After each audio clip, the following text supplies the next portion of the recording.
Hi, I'm Brian. And I'm Bruce. And this is Just Beneath the Surface, episode 17. 17. Who would have thought that we'd make it this far? I didn't know we made it to 16. I know, it's incredible. Yeah, I thought it was 12. Just Beneath the Surface, Bruce a few years ago had this idea where we would talk about the Twilight Zone, the original from 1959. Which is pretty good for somebody only having 2 brain cells. Exactly. You rub them together, you think of a thought. And we would kind of look at them from a modern perspective. And we do it differently every time. Sometimes we do a theme episode. Sometimes we look at a specific episode of the Twilight Zone, kind of give it an in-depth analysis. How would it work today? And that's what we're doing here today. And I do whatever he says. Exactly. My buddy Brian. And Bruce chose... A good pal. Bruce chose the topic for this episode 17. Bruce, what are we here to talk about today? Story of my life, The Lonely. This is a classic. Oh, no, that's your life. I'm sorry. And for longtime fans of this show, and I'm talking to you, Mom, you'll know that The Lonely is one of our favorite episodes. Hold it. I miss what's this going on behind you? Are you putting something over my head? It's just a joke. Don't worry about it. I am worried about it because I don't like jokes I don't get. Okay. I don't get a lot, but I don't get any. Long-time viewers of... Hello, Mom. Meaning the only people watching our show would be my mother. That's just a joke. Oh, I get it. Yes. Yeah, like there's only 2 people that love me, my dog and my mother. I'm not too sure about my mother. So The Lonely is one of our favorite episodes. We've talked about it in passing here and there on this show. And what it is... Even in the last episode we kind of mentioned it. We kind of mentioned it, yeah. We kind of referred to it. And the plot is you've got Jack Warden. Jack Warden. He plays... He's a criminal. Supposedly he was convicted. He was convicted of murder. But she says he's innocent, which everybody says. I acted in self-defense. Right, he did. He says he did. And he is in prison, but this is no ordinary prison. It is on an asteroid. We're told it's thousands of miles from Earth. I thought it was millions. No, it was millions of miles. The science is incorrect. You know, they're not talking light years here. They're talking miles. Miles. Okay, miles. Get past that. But he's on this asteroid all by himself. Lonely. The episode, The Lonely. The episode was filmed in Death Valley in the middle of the desert. So That's right. Very good. Absolutely nothing. What was the temperature? 110. No, very good. 100. Close to that, yeah. For miles, all he's got is this little shack, and he's got this old car that he put together, just as amazing. But doesn't run. Doesn't run. And anyway, every 4 months, this supply ship from Earth lands. These 3 astronauts come in to give them the basic necessities. Right, because they only can come certain times because of the rotation of the planet and the asteroid going a certain way and how fast the ship can go and how much weight they can. Wait till you want to tell me to stop. No, you're good. Okay. And so this is all that Corey has to look forward to, is these visits that only last for like 15 minutes. And they playing chess by himself. Yeah, and they come like every 4 months. So it's playing by himself. Yeah. Playing with... No, okay. There you go. Okay. So the episode begins at the start of one such visit. And we've got a very nice... the captain of these supply missions, he's played by Richard Daner. His name is Allenby. And Allenby, very good, yeah. Allenby is...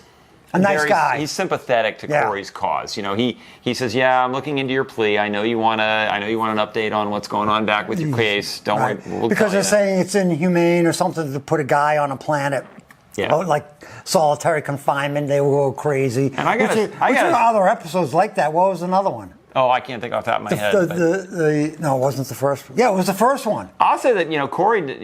First episode. Remember? Yes, with the guy who died recently. But anyway, Corey sees this as some sort of punishment. I think living on an asteroid by myself, that's my dream. That's my dream of retirement. Well, it'd have to have a beach and some waves and stuff, and But outside of that, no sharks. It doesn't look too bad.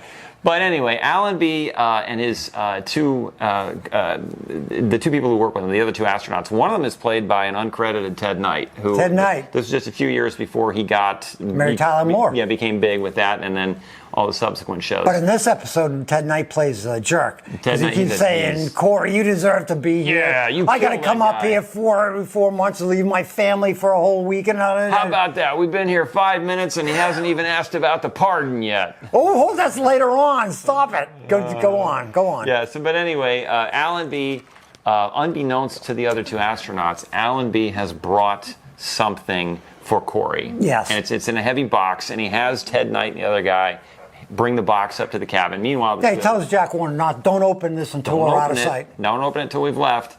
And then there's some more back and forth between Jack Warden and the other two guys. And that's it. He says, well, I'd love to play chess with you, but we got to go because the rotation of this asteroid, that sort of stuff. We've got to take off at a certain time. And you can tell he's very lonely because he wants to do anything to keep him there just another 2 seconds. Come on, Allenby, I saved a couple of beers. Yeah, that's right, exactly. So, but he would like that sort of thing. Not bad. Beer? You got beer? You got nobody bothering you? You didn't say that 24/7? before. You just said an asteroid. There was beer in the fridge. Okay, I forgot. Yeah. So anyway, a beer on the beach. The ship takes off. Allenby and his two astronauts, they take off. And they go. Yeah. Then Corey goes out and there's this box, this crate, kind of like the size of a coffin, and he opens it up and boom, what's inside? Alicia. Hello, my name's Alicia. And he pulls out the instruction and goes, this human-like android robot thing will be automatically activated by exposure to the air, which I guess the thing that has air. And obviously, as Allenby tells us, it's a robot. It's a robot. Yeah, he says it's a robot. Robot. And so once Jack Warden reads the instruction manual, she lights up. She says, "My name's Alicia. What's yours?" And then we fade to commercial. Because My name's Alicia. That's the end of Act 1. And my name's Alicia. We come back into Act 2, and immediately, what is Jack Warden's response to Alicia? Get away from me! I don't want some fake thing for make fun of me and my loneliness. Get away from me. You're not real. Reminding me of what a woman was like. Yeah, mocking me. Yeah. Making fun of me, mocking me. So he's really very cruel to her, or cruel to the robot. The robot. But Alicia. And he's that way. He pushes her down. Boom! Another scene that does not age well, in that he throws her to the ground. Well, but, okay. I agree with you. Yeah. You're hitting a woman, but it's a woman robot. It's a robot. So, and what happens then? Well, we see that she cries. She turns around and she's crying. She goes, what does she say? I can feel too. That's right. I can feel too. And actually, Brian has a crush on Jean Marsh, who played. Rest in peace, Jean Marsh. She just passed a couple of months ago at the age of 90, and yes, she was one of our favorite. They were close in age. It's terrible. Terrible. I loved her Love Boat episode, by the way. If you ever get a chance, check it out on YouTube. She was on Love Boat. Everyone was on Love Boat at one time. I know. The Love Boat. And what was on after that? Fantasy Island. The plane. Yeah, with that little midget. He's still living. He's dead. No, is he? He's dead long. He's committed suicide. Did he? He blew his brains out. Yeah. Why? Because he was a midget? Anyway. Sorry about any midgets out there. We love you. Anyway, yes. So Jean Marsh, after she cries, Corey realizes that he's hurt her feelings. Oh, I'm sorry, Alicia. And he shouldn't. I'm sorry. I didn't know you were. He shouldn't treat a woman like this. Right. So he helps her up and shouldn't treat any woman like that. Yes. And gradually, over time, the two of them become very close. He plays checkers with her. Yeah. She likes that. And they go out and they watch the stars set at night. And you kind of, in some scenes, you actually hear him in the back. He's like overdubbing and saying, Alicia has become very close to me. Yes. And I've become very close to Alicia. She's just like a regular woman, if there is such a thing. She's even nagging at one point. No. You're terrible. Yeah. See that? Why would you say that? She says, "Why don't you take the garbage out?" Hold on, you don't think men can nag? Yeah, I do. You nag me. You're a man. Let's get on with the show. Are you? No. Yes. Don't confuse me. He's a she-man. No. A she-woman. Enough. Okay, so you got Jean Marsh, and they want to move on. Let's check. And he's like, okay. We love each other. We're living in the cabin. Right. Life is good. I can't imagine life without her. And what happens next? And everything is good. From his loneliness, he's gone to what our last episode was about love, which we were going to do it on the last episode, but we talked too much. Yes. So he's found kind of love with a robot, and it's almost got to the point of not being a robot, and an actual woman, which I know about because I love my 1998 Pontiac Bonneville, which is sitting in my backyard which our producer did a little show on it. And I love that Pontiac Bonneville. I love it. Love it. I mean, like, I could love anything. Now, compared to his car, mine is infinitely better, but that's a whole other episode. Not to me, but this guy does have a nice car all the way from, what was the name of that show? Dukes of Hazzard. Dukes of Hazzard. And what was the name of the car? Generally. It looks it's a great car. It's a beautiful car. car. But back to that. So anyway, it's 4 months later, and that is a great car. Allenby and his crew return. Yes. and they've got exciting news. What's the news, Bruce? What's his name? Allenby. Allenby and Corey. Corey, I got great news for you. You've been pardoned. I have? Yeah, but we only have 10 minutes or 15 minutes to get off this into the rotation of the planet and all this sort of stuff. All the cases have been overturned. Pack your stuff. And he goes, I got no stuff. I don't got to bring anything. I just got to bring me and Alicia, and that's it. Oh, Alicia, Allenby says. Yeah, I forgot about her. Yeah, Corey, you got to remember, we only have enough room to take in. No, but Ted Knight first says, wait a minute, what are you talking about? Oh, that's right, because they don't know about Alicia. What's this? Oh, I forgot to tell you guys. And Allenby says, oh, she's a robot. Yeah. But then he goes into, well, we only can take so many pounds, and what they can take is basically, we can take the guys from the other asteroids. We can take Corey. And we can take you, but we don't have enough space or enough poundage for Alicia as well. Because we can't take her. We can't take off. And Corey's like, well, can you throw some junk off? And Allenby's like, no, we've got the things right down to the bones and all this sort of. We can't throw anything off. In fact, you've got to just come. In fact, Corey, you're looking a little chubby. How's he eating? How's he getting so fat out there on that asteroid? Because they have good food. Yeah. Actually, do you ever see him eat food out there? We know he has it, but we don't see him eating. I never see it. I don't even see That's like what a Allenby refrigerator. brings. Every 4 months? Yeah. What was he bringing? Spam? Frozen dinners, I guess. Spam.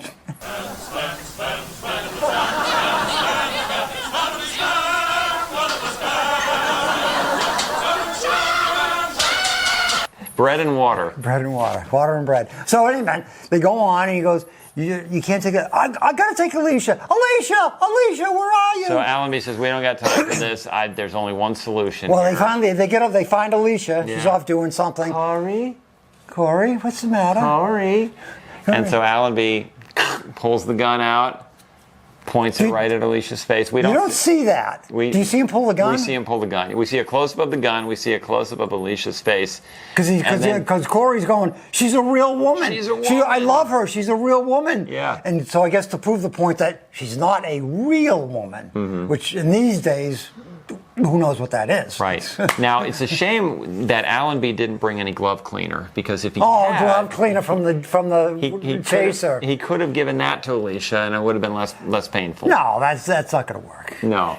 So anyway... She's not a human. Well, you never know with It might be love cleaner, too. Glove cleaner. Okay. So we see a shot where we're behind Alicia, and we see Allenby's right in front, and we can see him pointing the gun at her. And boom. And then we look down and we see, the camera pans up her, starts with her legs. And legs, goes up her. But as it's panning up, you hear... Corey. And they get to her face, and it's all burned down shot. You see circuits and diodes in there. And you hear the one last dying, Corey. Where finally Corey understands that, he's always reminded that she's just a robot. But I would think that for all the 4 months he spent with her, like my Bonneville, which I spent 4 years with, that even if you know it's a machine, you can still love that machine. And I think that's true, and that's one of the things I like about it. About this episode. I'm disappointed that the episode ends right there, because I often thought that he probably... was unhappy about her death, and we didn't get to see that at the audience. It didn't show any reaction by him, did it? No, it doesn't really. I mean, it just shows them walking away, and Serling gives us the closing narration about how all of man's objects that are there are going to be reclaimed by the sand, and they will, which are now obsolete. Yeah, that's a whole other episode too. But there's no and I mean, he doesn't have a memorial for Alicia. I mean, what would you have? What would you do? I would like to see a tear come down his eye. He did love her, even though she was a robot. Maybe if they just had enough pounds, they could have just taken her head. Yeah, like he went to this cryogenics place. It's awesome. And he was gonna have his head frozen. Yeah. But he's not dead. Yeah. Well, not totally dead. Yeah. Alcor. Alcor. Go and Ted Williams. It's in Flagstaff, Arizona. I think of California. It's in Arizona? Flagstaff. Yeah, Ted Williams' head is there. But if you want to get your head frozen, the minute you die, they have to come and get you. Yep. Not like Alicia, because Alicia's on some planet somewhere. Alicia's dead. She's turning to dust and sand on the asteroid that no prisoner will ever come to again, because we're told by Allenby that the program has been shut down. They're not. That's right. No more sending to planets, although they should send certain people to planets, and I'm not going to mention one because our producer would get angry at me. They're not. But I'm going to say this. If we have a few more seconds, do you want to go into the second one? Sure, go for it. Okay, the one we didn't get on the last episode, 16, about a love episode, which one I thought was the best, was the trade-ins. And it's ironic because I originally chose that one for that episode. And we had chosen 3 each, and I go, that's the best of the 6 we have. At least I thought so, even from the ones I picked. And as I rewatched the original 6 in preparation for that episode, I just thought, I just don't think this one. It doesn't affect me the way it affects you. No emotion. No. Right here, look at. Hey, I love Alicia. Leave me alone. I loved a robot. No, he loves Gene Marsh, don't you? Yeah, well, I like the character of Alicia. Yeah, I know who you love. Yeah. But anyway, the trade-ins is about an older couple. And he's clearly wearing old age makeup, by the way. That's another problem I have with that one. So I think she is, too. I don't think so. They say they're like in their late 70s, which these days, late 70s. 79. 79, right. So they go to this place that supposedly in real life today, in the year 2050, you'll be able to change your bodies into young bodies and live forever. Yep. But that's what they have in this episode, that you can get into. They walk down this display aisle where they have all the models of body that you can choose from. Young guys and young girls. And there's a match set of a young man, a young woman. And he picks the one that was in the one with Ellie Mae. Oh, that guy, yes. Yeah, you're right. What's the name of that? She has the bandages on her face. Eye of the Beholder. Eye of the Beholder. We should do that. Yeah. That's a good one. But, so the guy picks that, but the guy running the place goes, let's see, that'd be $10,000 for both of you. Well. And he pulls out, he goes, oh, but sir, I only have $5,000. I'll give you $5,000 now, and when I'm young, I can work and we payment plan. And the guy goes, no, everything's on a cash basis. Because, as we get into the future, there's only going to be cash. Well, there'll probably only be fingerprints, but so he only has $5,000. So then quickly, he goes to try to win it at a poker game. Yeah. And he goes in and he's playing against this other guy. And this other guy, in the last hand, he bet all his $5,000. He says, I'm going to take you, old man, don't you? Yeah, because you look at the 2 hands and, he has a full house and he's going to beat the old man and take his $5,000. And he looks at his cards and he does a nice thing, which you could almost call love too, which, who does that not in strangers? He puts his cards down and go, okay, go ahead. And take the $5,000 you came with. Be happy. That actor, you recognize him from another episode of The Twilight Zone, don't you? I recognize him from a Star Trek episode. And Star Trek as well, yes. But the bald guy, what was his name? Yeah. Or what episode of Twilight Zone? In The Twilight Zone, To Serve Man, he was the Russian ambassador who was talking to the Canaanite and said, I want you to state...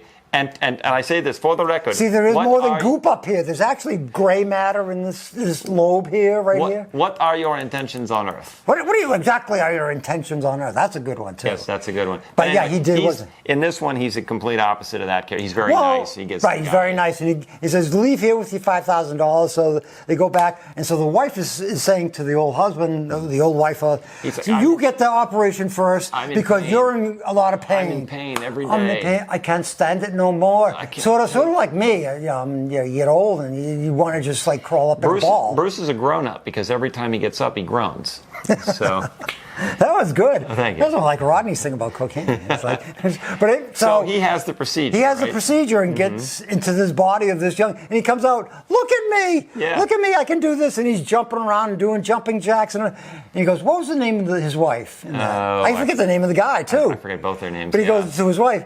We're going to do everything. And she's still old. Yeah. And he's like the young guy now. We're going to do everything. We're going to go here. We're going to relive our whole lives for 100 years. And she's all happy at first, but then out of nowhere, she gets this look on her face. I know, and I can't get... What is that about? He says something like, together we're going to go and do everything we did before and all. And somehow all of a sudden she realizes that, hey, she's still old. Yeah. And she's probably only got 5, 10, 15 years left, which we all eventually are going to go. But then all of a sudden she goes, and the guy sees her, and he sees her. Good catch. Because he didn't have glasses on, so he couldn't go like that.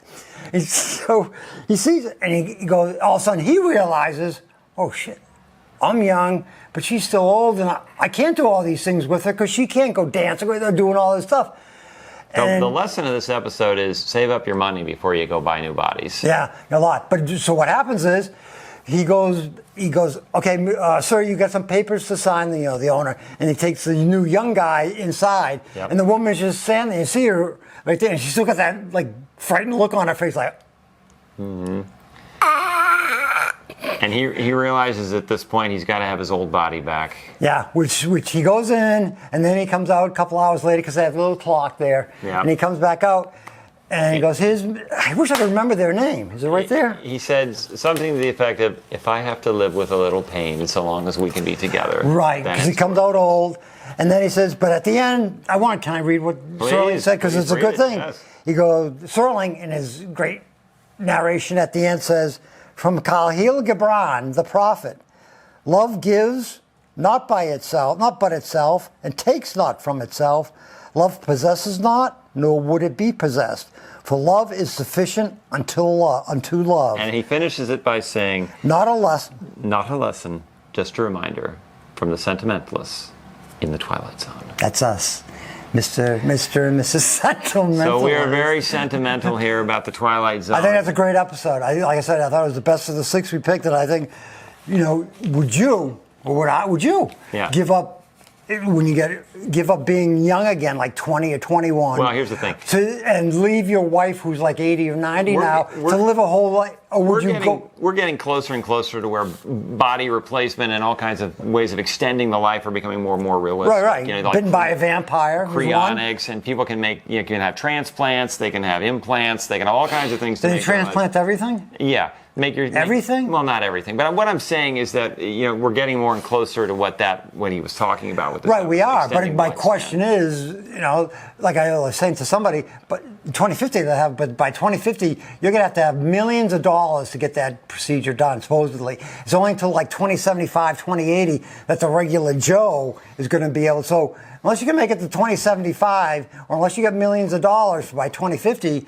You're going to be in the same position the trade-ins were in, saying, can we both get the thing? And would you not get that procedure to be young for the love of your wife who you've been married to for 20, 30, 40, 50 years? That's a question. So as a reminder, as the episode ends, save now for the future, because if you want to extend your life, it ain't going to come cheap. Maybe you want to extend your life. You might want to extend something else. Anyway. Like watching our show. That's and as always, that's a good reminder, we want you to hit the notification bell. We want you to subscribe to our channel.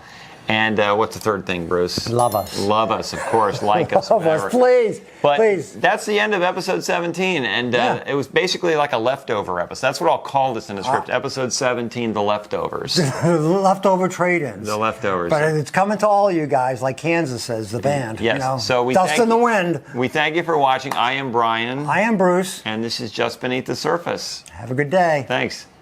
See you in the trade-ins.